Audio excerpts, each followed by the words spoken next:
cuál es el rol del área de artes plásticas en la formación del arquitecto. En el caso del Departamento de Arquitectura, en la Simón Bolívar,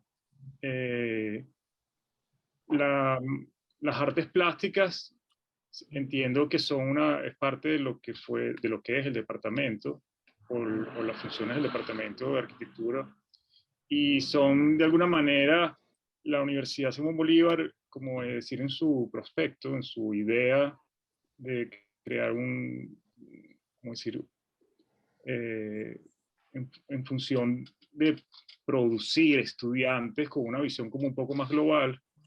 En el departamento, entiendo que al principio cuando se creó la carrera, había una necesidad de incorporar algunos elementos programáticos que tuvieran que ver con artes plásticas. Y yo creo que ahí es donde de alguna manera se crea la sección de artes plásticas, y a su vez siempre estuvo, como decir, sobre la mesa crear una carrera de artes plásticas dentro de la Universidad Simón Bolívar, y que esa carrera formara parte del departamento. O sea, es una propuesta del departamento crear esta carrera. Al igual que como existe la carrera de arquitectura, también pudiera existir la carrera de arte. Y en las reuniones que estuve yo, en los proyectos que de alguna manera trabajamos, la idea era crear, como la Universidad Simón Bolívar es una universidad con una historia muy, como decir, muy cercana a lo que son las ciencias y el conocimiento, la idea era crear una carrera de arte que tuviera ese componente, ¿no? Que pudiera de alguna manera producir un profesional que estuviera dentro de sus, como decir, sus competencias. Estaría el mundo de las artes, la historia del arte, pero también estaría un componente un poco más, diríamos, técnico, ¿no? Que en la arquitectura no solo es una carrera técnica o una carrera, como decir, específica, sino que tiene un componente dentro de las artes plásticas. Yo creo que también la Universidad Simón Bolívar, un poco heredando esas ideas que se han desarrollado durante todo el siglo pasado y todavía sigue siendo vigente, la idea de que un arquitecto también debe poseer una competencia dentro de las artes plásticas. ¿Qué transformaciones se han hecho en el término de objetivos de la materia, tanto en contenidos temáticos, estrategias metodológicas, didácticas, de desarrollo, o también las estrategias de evaluación? ¿Qué cambios han surgido tal vez durante su periodo en el que fue jefe de la asignatura, o tal vez antes, cuando no era jefe? ¿Qué cambios existieron en la asignatura? Poniendo un ejemplo ahorita con el tema de la pandemia, no sé, hay universidades que prácticamente tienen 2 años cerrados, 1 año y medio cerrado, ¿no? Y ellas siguen funcionando perfectamente online. Entonces también hay una revisión de cuál es la necesidad del espacio físico, ¿no? ¿Realmente se necesita el espacio físico o no se necesita? Yo creo que la universidad y la sección de plástica ha ido renovándose, pero siempre se renueva sobre como decir, algunos programas que existían, no sé, que quizás hay que revisarlos, ¿no? En mi caso yo me centré, y siempre fue tanto en el primer periodo como en el segundo, yo me centré en definir muy bien los objetivos que tenían esos programas antiguos o viejos, porque ya tienen 20 años, ¿no? Y centrándome en esos objetivos que se facilitaran para que los estudiantes pudieran desarrollar ese tipo de objetivos, ¿no? Yo no sé si, por supuesto que a mí me parece increíble la posibilidad de que un estudiante o sea, haga un canvas y lo pinte al óleo. No quiere decir que actualizar sea que tengamos que hacer cosas digitales. Lo que a mí siempre me pareció un poco extraño de esos programas antiguos que estaban en la Simón Bolívar, o que siguen estando, porque posiblemente siguen estando, es que muchos de los objetivos que yo vi cuando empecé a estudiar estos programas, a mí me parecían que eran muy efímeros. O sea, no eran objetivos que se pudieran comprobar. Por ejemplo, la creatividad es muy difícil comprobarlo. O sea, A nadie le pueden poner 18 o 20 o ponerle 14 o ponerle 0,8. O sea, está raspado en creatividad. Son objetivos que a mí me parecía que era muy extraño que el programa nombrara uno de sus objetivos, promover la creatividad, ¿no? Un objetivo en términos de transferencia de conocimiento tiene que ser comprobable. O sea, por ejemplo, si uno de los objetivos es que el estudiante al final del curso tenga conocimientos sobre la pintura al óleo, eso se puede comprobar. O sea, uno puede diseñar como decir, diseñar una manera de testear de que esos objetivos se cumplieran. Cuando yo encontré esos programas, a mí me parecían que eran un poco extraños porque no veía que habían sido pensados y desarrollados en términos de comprobación de esos objetivos. Yo creo que una de las cosas que hay que entender en la educación es que si bien cada día pensamos que cada persona es diferente y que la estandarización de la educación es un error, como decir, fundamental, pensar que se puede estandarizar la educación. De nuevo, la educación, si nosotros la pensamos, tiene que ver con la generación de conocimiento y cómo ese conocimiento puede ser transferible. Pero la creación de conocimiento y su posibilidad de transferirse de una persona a otra, yo creo que es importantísimo.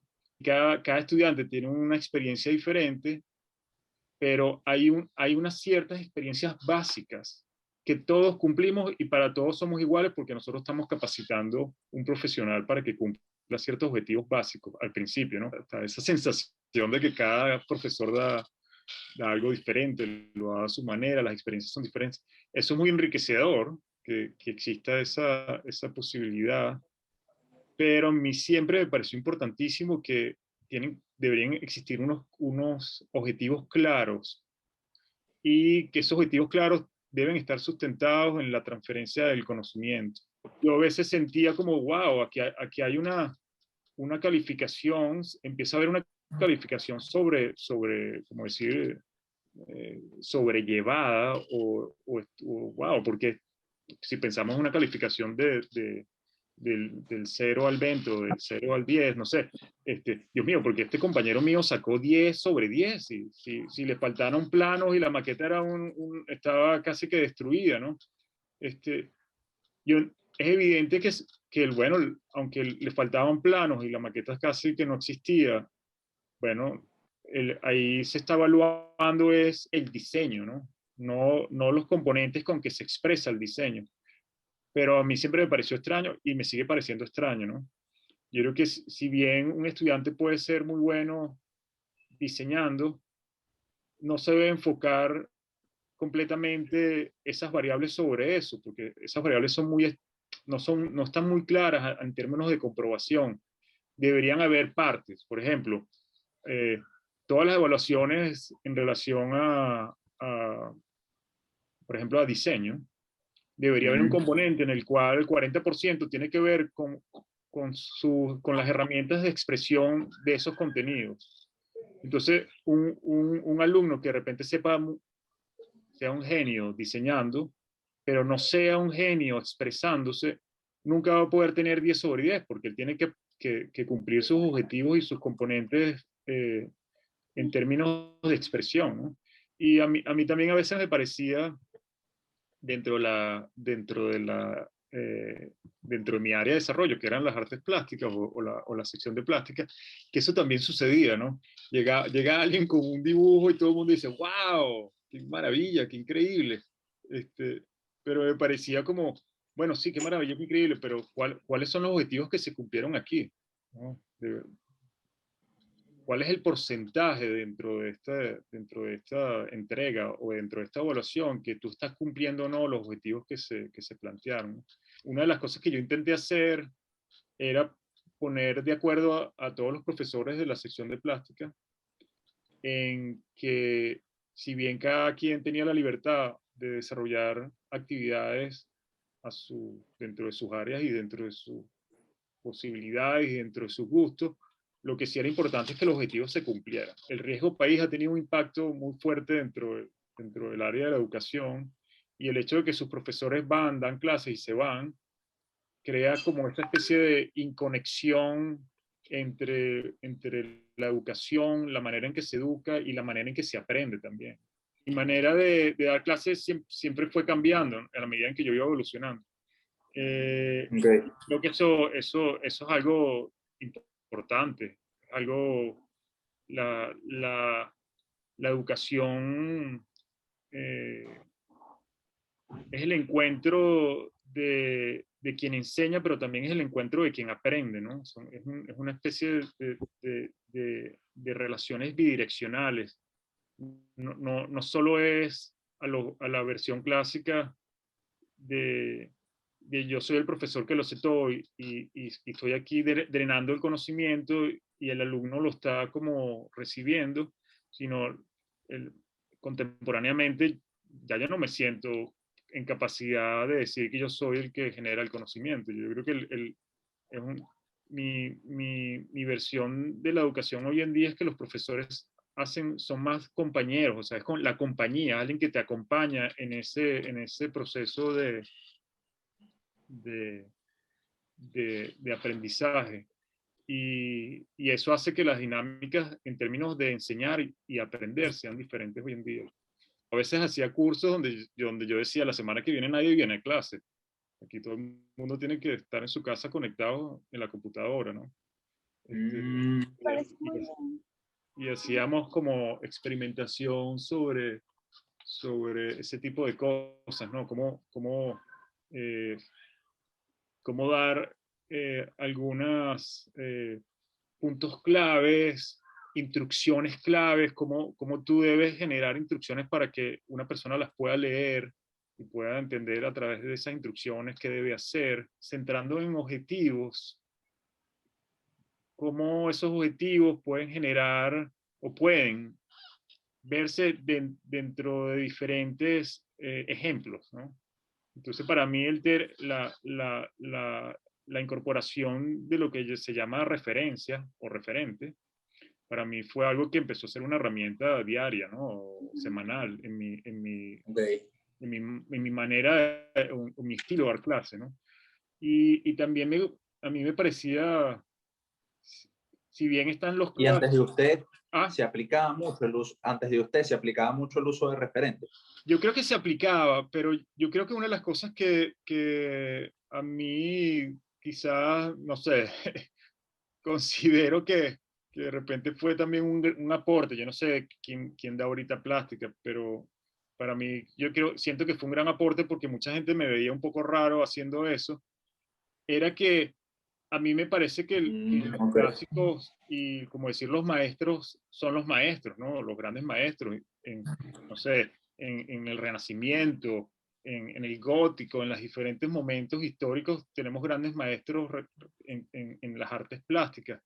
Pero a mí me parecía interesante que si yo me centraba en algunos objetivos, ¿por qué no buscarme referentes completamente actuales y que estuvieran ¿sabes? Que no fuera una gente como decir Van Gogh o, no sé, Botticelli o Picasso, o sea, ese tipo de Claro, referencias. O sea, ¿por qué no buscarme a una especie de rapero ¿sabes? claro, no Que solo quedarse en el pintaba arte. y que entendía su, su cuerpo de trabajo, por ejemplo, rapeando, que no Ajá, tiene que, pareciese que no tiene nada que ver con artes plásticas, porque como que artes plásticas tiene que ver es como de hacer pinturas. O sea, para mí yo decía, claro. bueno, dentro de esta especie de rapero o una persona que está generando unos contenidos, yo veo exactamente, lo veo perfectamente que funciona para tenerlo como un referente, e incluso funciona más que traerme a Picasso al presente, porque a mí me parece que de repente un Claro, sí. rapero a los estudiantes les sonaba más cercano. Entonces yo trato como de buscar algunos, como decir, conceptos básicos en mi manera de dar clases. Yo, una de las cosas que a mí me parecía importante era conocer a mis alumnos, ¿no? O sea, tratar de entender quiénes son, de dónde vienen, qué hacen. Otra era que la dinámica no sea más como yo soy el profesor, sino más sea como un taller, como un atelier donde hay gente que va llegando muy nuevas, unos un poquito más avanzados y unos más avanzados, pero finalmente somos un equipo. O sea, a mí siempre me pareció interesante ver mis clases como si tuviéramos, como si fuera una editorial de una revista, donde hay una gente que hace investigación, otra gente que son los editores, otra gente son los diseñadores gráficos, otra gente hace el video, otra gente hace el social media, otra, ¿sabes? Y hay como una especie de orquesta y de repente el director se intercambia, a veces hace una cosa, a veces eso me parecía más interesante esa parte. Y si yo voy a generar un proyecto, ya yo he generado proyectos anteriores, entonces o sea, cómo aprender a partir de lo que ya sé y no de lo que yo no sé. O sea, esa era, por ejemplo, también una de mis claves, ¿no? Si yo no sé hacer algo, lo primero que debo hacer es buscarme a alguien que sí lo sepa hacer. Y entonces ahí es donde entra la referencia, ¿no? El referente como herramienta de enseñanza y de aprendizaje. Parte de tu pregunta tenía que ver con evolución. Hay una cosa que yo en mis últimos años, aquí bueno, yo vivo en Londres, ¿no? En UK, ha sido como muy significativa, y es que, por ejemplo, ese modelo que yo les estoy comentando, de aprender a partir de lo que ya sabes, hoy en día a veces pienso que puede ser mucho más radical aprender a hacer algo que no sepas absolutamente nada. O sea, no tenerle miedo al no saber nada. Porque cuando tú te planteas algo que tú no sabes hacer absolutamente nada, no tienes referencia, o sea, o las que tienes son muy pocas, tu proceso de aprendizaje se cataliza, se empodera, se hace más radical, se hace como, o sea, desde el momento cero vas a aprender, ¿entiendes? Por supuesto que son procesos muy, de repente, traumáticos. No todo el mundo está dispuesto a decir, Dios mío, yo no sé hacer nada. O sea, ¿no? Yo creo que una de las grandes revoluciones de la educación hoy en día ha sido eso, ¿no? Uno, que estamos interconectados, y dos, que el conocimiento está en cualquier lugar, y tres, que podemos forzar esos procesos del conocimiento. No hay que tener miedo a las cosas diferentes. Por supuesto, estar pendiente de que estén funcionando, ¿no? Y en ese constante revisión, entender que, bueno, siempre hay cosas que se pueden hacer para mejorar los sistemas. Yo aquí he visitado algunas universidades, he ido a algunas entregas, y una de las cosas que me parece súper interesante, bueno, la Universidad de Brighton, con su escuela de arquitectura, y muchísimas, yo creo que casi todas las universidades funcionan así.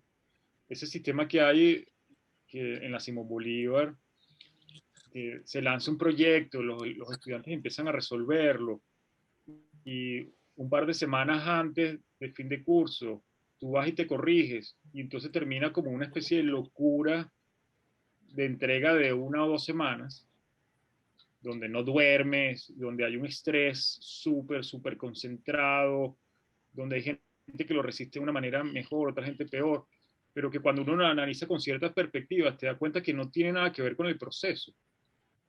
O sea, el que un alumno termine estresado y muerto de cansancio no es un componente programático dentro de la enseñanza de la arquitectura. Es una consecuencia del sistema que se ha diseñado para la enseñanza. O sea, físicamente sufrían muchísimo, emocionalmente también, y yo creo que eso es una cosa que hay que revisar en la manera en que se enseña en Venezuela, y hay que revisar dentro de la Universidad Simón Bolívar y dentro del departamento. Hay otra preguntita que nos gustaría hacerle. ¿Cuál ha sido la técnica empleada por usted o que usted conozca de algún otro profesor que haya sido la que tenga mayor alcance positivo en los estudiantes dentro de la materia? Yo quisiera agregar algo justo en esta pregunta, que es acerca de esa técnica empleada, porque yo, que di clase con usted, recuerdo muy bien el segundo día de clase, que llegó con una resma de sketchbooks y se sentó y dijo, esto es prácticamente mi pasaporte. Y todos dije, ¿ah? No entiendo.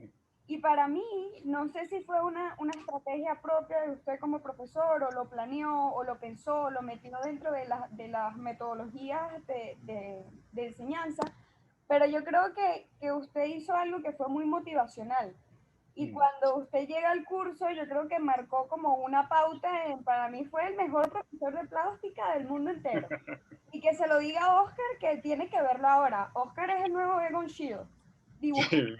O sea, tiene una biblioteca de sketchbooks donde hace sketch en tiempo real. Me acuerdo cuando usted decía, no miren la hoja, miren a la persona y hagan el trazo continuo. Oscar se convirtió en esto, se convirtió en un legado y se convirtió en esto. Y todo fue en base a una inspiración y a una motivación que él dijo, bueno, si esto fue el pasaporte de él, también va a ser el mío. Y yo creo que hay muchos estudiantes que siguen ese legado, y más allá de también demostrar referentes que a uno le inspiren, como el rapero que está comentando o algún artista de la época, creo que también conocer mejor a su profesor, y que el mismo profesor te inspire, te motiva a ti a sentir, tengo a alguien cercano que lo está logrando y lo logró de esta manera y yo también lo puedo lograr. Y cómo traducir eso en una metodología que sea como parte de la estrategia de enseñar. Claro. Yo no quería enseñar nada. Yo lo que quería era mostrar para llegar a esta conclusión. La conclusión de que cada alumno, cada persona en este mundo tiene algo que entregar a este mundo. Y nuestro proceso por la universidad, por el colegio, por si vas un fin de semana a un training, si haces yoga, todos esos procesos son el tránsito para lograr ese cometido. Lo que si tú mañana tienes que estar clarísimo, más allá de que te equivoques, lo hagas perfecto, o lo hagas mal, o no lo hagas bien, o te escojan o no te escojan, es que tú tienes algo que tú quieres entregarle al mundo. Y ese es el punto esencial de todo. Entonces, yo creo que en la enseñanza y en el aprendizaje, porque son procesos diferentes, una cosa es enseñar a alguien y otra cosa es que alguien aprenda. Y en la vida en general, como somos seres humanos y somos personas que por naturaleza aprendemos a hacer cosas, yo creo que ese factor de vivenciar y estar seguro de que tú tienes algo que dejar en este mundo. Claro. Te equivoques, lo hagas bien, no lo hagas mal, un día falles, 2 días falles, 3 días falles, un día aciertes, otro día lo hagas un poquito mejor, otro día no. O sea, lo importante es que en algún momento tú puedas sentir esa energía de yo soy Natalia y yo tengo algo que entregarle a este mundo. Vamos a ver cómo lo hacemos. Hay miles de maneras de hacerlo. Hay diferentes estrategias, sistemas, lo que sea, pero lo que sí hay y es esencial es que yo tengo algo que mostrar, yo tengo algo que enseñarle a la gente, yo tengo algo en lo que voy a colaborar con mi comunidad para que mi comunidad sea mejor. ¿Cómo visualizará usted a un arquitecto que nunca se formó dentro del área de las artes plásticas? Yo creo que es igual, ¿no? Un, un arquitecto que no esté relacionado con las artes, bueno, hay que entender cuál es su función dentro de repente de la sociedad. Yo creo que por cultura general todo el mundo debería de tener en algún momento de su vida un roce con las artes, porque las artes es el territorio donde la cultura se manifiesta como más libremente y donde la gente se encarga de producir objetos culturales. Y como nosotros vivimos en una sociedad cultural, yo creo que es importantísimo que todo estudiante que estudia cualquier cosa, así sea física atómica o letras o arquitectura, debe en algún momento entender o tener un roce dentro del ámbito de las artes, ¿no? Pero en lo particular, desde mi perspectiva, yo creo que es importantísimo.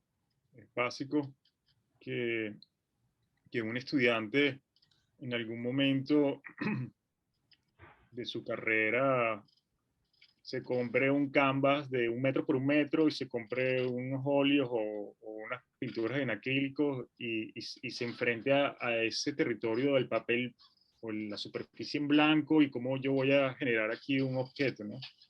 Yo creo que eso es como interesante. Hay esas historias que a uno, hay personas, o sea, a uno le tienen como cierta resonancia, más o menos, ¿no? Pero Zaha Hadid, que es esta arquitecta inglesa, libanés, que vivió aquí en Inglaterra y que murió hace unos años, ¿no?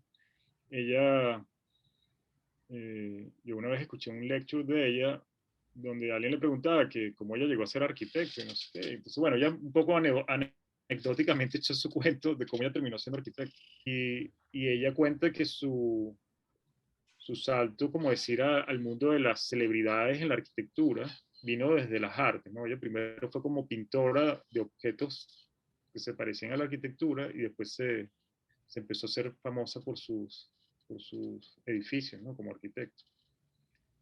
Hay mucha gente que es al revés, ¿no? Que primero comienzan por hacer arquitectura y después terminan haciendo arte. Pero yo creo que el mundo de la arquitectura y el arte siempre ha estado como uno muy cercano al otro. Le Corbusier, que para todo arquitecto es como una especie de casi dios. Le Corbusier aparentemente durante una larga temporada de su vida profesional, medio día pintaba cuadros y medio día hacía arquitectura. Y la obra pictórica de Le Corbusier es muy, muy interesante. Nadie la entiende ni la conoce y nadie está pendiente de los cuadros que pintó Le Corbusier. Pero los cuadros son buenísimos. Por cierto, si Le Corbusier no habría sido famoso como arquitecto, estoy seguro que habría sido famoso como pintor, porque los cuadros son buenísimos. Y bueno, yo creo que ahí es otro ejemplo como bastante, diríamos, anecdótico, divertido de esa especie de cercanía entre las artes y la arquitectura, ¿no? Yo creo que es importante. Y dentro de la Universidad Simón Bolívar, el hecho de que los estudiantes tengan que ver al menos, bueno, los estudiantes de arquitectura tienen que ver 3 plásticas, a mí siempre me pareció súper interesante. Cosa que en la central no existe. En la central tú ves algunas materias donde existen una relación directa sobre las artes prácticas, o sea, sobre el practicar el arte, pero son materias optativas. Pero el estudiante de la Universidad Simón Bolívar las ve como materias obligatorias y eso a mí me parece súper interesante. En algunos momentos hubo o ha existido el proyecto de generar un cambio curricular en la Universidad Simón Bolívar y sacarlas. Como que quizás sea solo importante que vean una plástica o 2, pero no 3, o sea, para meter otros componentes ¿cómo decir? Dentro del sistema, ¿no? Pero creo que hasta ahora sigue siendo 3 plásticas. Y profe, dentro del Departamento de Artes Plásticas, ¿qué otros cursos hay inscritos aparte de Plástica 1, 2 y 3? ¿Hay algunas electivas que también forman parte dentro del departamento? Cuando yo entré en la universidad, en mi primer periodo y en el segundo, en mi primer periodo yo estaba un poquito más holgado porque había más profesores de plástica y había, yo creo que profesores que venían, ya estaban como estructurados, ¿no? Y un poco estaba más holgado, pero en esa época yo tenía también, como en la universidad tienes que hacer investigación también, o sea, no solo hacer docencia, sino tienes que hacer docencia, investigación y extensión. Yo quizás mis primeros 2 años me centré en dar clases y cumplir con mis actividades de investigación, ¿no? Y extensión. Y recuerdo que no había mucho espacio para crear materias optativas, ¿no? Electivas. Las clásicas que en mi primer periodo o mi experiencia por el paso por la universidad están Plástica 1, 2 y 3. Los estudiantes de urbanismo solo ven Plástica 1 y Plástica 2 obligatorias, la tercera no la tienen que ver obligatoria, creo que es así. Y están 2 materias que las da el profesor, o las daba, no sé si todavía sigue, pero me imagino que sí. El profesor Marcos Salazar, que él daba escultura. Esas 2 materias de escultura son electivas, son optativas. Es escultura 1 y escultura 2, ¿no? Exactamente, sí. Yo, en algún momento, después de esperar un periodo y otro periodo y otro periodo, que existieran más posibilidades, o sea, o que yo pudiera tener más espacio para poder desarrollar una electiva, un buen trimestre me cansé de esperar a que las cosas fueran ideales y dije, ya no sigo esperando más. Así trabajé horas fuera de mi competencia, eh, voy a crear una optativa. Y entonces creé dibujo 1 y dibujo 2. Mm, Y Y esto, una pregunta, ¿el profesor crea la optativa y si ese profesor no está más, esa optativa no existe más? sí, bueno, ese es como esa es como la manera salvaje de que suceda.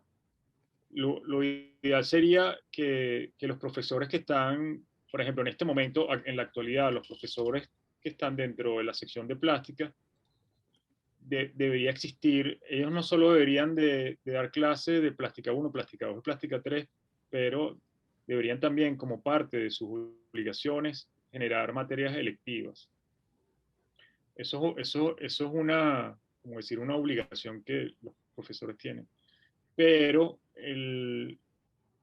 si eso es el mundo ideal, la realidad es que la universidad siempre ha tenido déficits de profesores y entonces como que y el aumento de los estudiantes año tras año era una locura.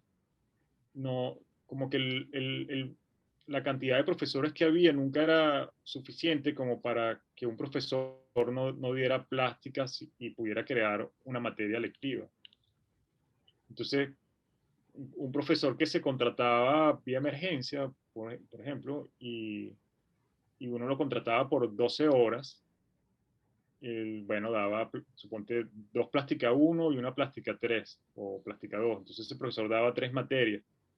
Eh, y uno tenía como que ir manejando la emergencia, viendo cómo la cantidad o la sobrepoblación de estudiantes que la universidad estaba recibiendo, tú podías como medio negociar con los profesores para poder cumplir con todas, para cumplir la capacidad de las materias obligatorias. En los momentos en que eso se cumplía y sobraban algunas horas, bueno, en ese momento eh, un profesor podía decir, bueno, voy a abrir una electiva, ¿no? Por eso te digo que cuando yo abrí las electivas, lo hice un poco como a la fuerza, porque yo dije, bueno, si yo tengo que dar 4 materias de plástica, y entonces el trimestre que viene son 5 y el otro son 6, entonces el otro son 4 y el otro son 5, el otro son 6, o sea, van pasando los años y yo nunca tengo tiempo para dar una clase electiva. Y entonces yo dije, yo el trimestre que viene a juro voy a hacer una electiva. Y entonces saqué las electivas de dibujo 1 y dibujo 2. En el caso del profesor Salazar, él, aunque algunas veces dio plástica, durante muchos periodos, sus materias en las que él estaba sentado era escultura. Entonces, en el caso del profesor Marco, era como, yo abro mis esculturas y si tengo tiempo, ayudo en plástico. Y por eso la tradición de que existiera esa electiva de escultura en el pabellón siempre estuvo como más presente que otras materias electivas. Y bueno, súper agradecido contigo y además como aprovechar la ocasión, este, mis años en la Simón Bolívar fueron maravillosos. Eso es no sé, uno de lo recordaré como los mejores momentos de mi vida. Yo creo que nada mejor cuando uno hace algo que te apasiona, que te gusta, que, que te sientes vivo plenamente dentro de ese territorio, ¿no? Y yo creo que esos años que yo estuve en la universidad, bueno, fueron así, ¿no? Fueron unos años como maravillosos. Y otra cosa también que tiene la educación es la conexión sistemática con tanta gente en tu vida, ¿no? El que tú cada trimestre tengas 25 personas nuevas que te van a saludar y te dicen, hola Rafa, ¿cómo estás? Y además tú eres como como que, wow. Sí, Y entonces el siguiente trimestre son 25 más, ya en dos trimestres ya son 50, ¿sabes? Y en un año son 150 personas solo en un curso, ¿no? Y tú 150 estás dando tres, millones, profe. claro. Exacto. Entonces, ese tipo de cosas son súper, súper, te sientes como, bueno, ya yo puedo morir feliz porque ya yo hice algo bueno en este planeta, ¿no? Si bien uno como en el intento de uno de participar de este universo, no sé, de este momento en el que uno vive en la enseñanza, dentro de la enseñanza, como profesor universitario, es evidente que uno sabe que uno no ha causado un impacto positivo en el 100% de las personas con las que tú te rozaste. Perdón. Pero yo a veces pienso, wow, no sé, si al menos impacté bien en el 5%, ya yo estoy feliz, puedo morir feliz, no va a haber ningún problema. Si yo volvería a nacer, ojalá exista la reencarnación. yo, yo sería músico, ¿no? Yo creo que en la próxima vida sí existe, yo voy a querer ser músico. Y en la otra, ojalá sean muchas reencarnaciones. En la otra creo que me gustaría ser escritor. Muy bien. El arte siempre. Sí, sí. Siempre será. Economista también, hacer mucho dinero.